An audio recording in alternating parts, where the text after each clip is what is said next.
In 2020, Tony Hawk's Pro Skater 1+2 was released, a remaster of the first two games in the iconic franchise. It let fans both old and new skate to their heart's content. With near-faithful gameplay, diverse content, and quality-of-life improvements, it hit the mark.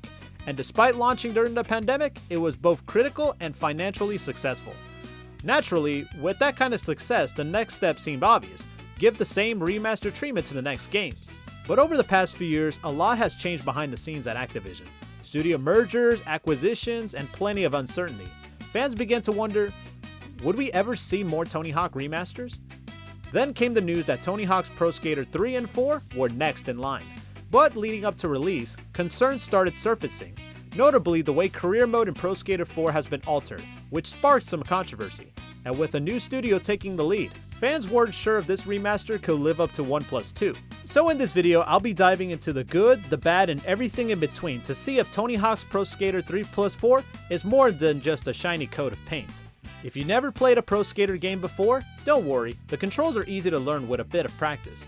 You've got buttons for ollies, grabs, grinds, and flips. Each input lets you perform different tricks.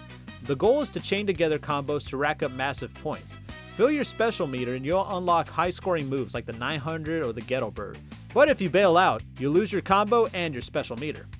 The Skater roster features legends like Rodney Mullen and Kareem Campbell, as well as newcomers like Jamie Foy and Andy Anderson. And yes, Creative Skater is back with even more gear and visual upgrades than before. A new addition to 3+4 is the revamped challenge system. Challenges are divided into categories, and completing them unlocks gear for your custom skater, presented as puzzle pieces to keep things engaging.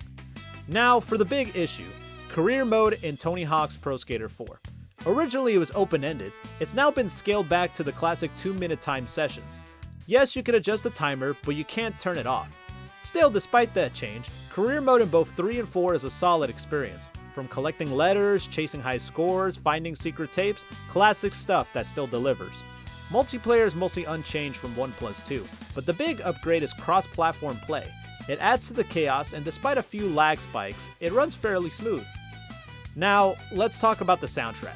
It's a mix of old and new, but only 10 tracks from the original game made it in. Sure, we got 96 Quite Bitter Beings and Ace of Spades, but no Wish, no Spokesman. Such a huge letdown. When it comes to unlockables, Michelangelo from Ninja Turtles and Andy Anderson are fun additions, but due to obvious legal issues, we couldn't get characters like Darth Maul or Wolverine back. Some signature tricks are also missing, like the Slamma Jamma, the Jackass, and the Human Dart. Hopefully they'll return in future updates, just don't lock them behind a paywall. But this is Activision we're talking about here, so this might be wishful thinking. In the end, Tony Hawk's Pro Skater 3+4 is a fun but flawed follow-up.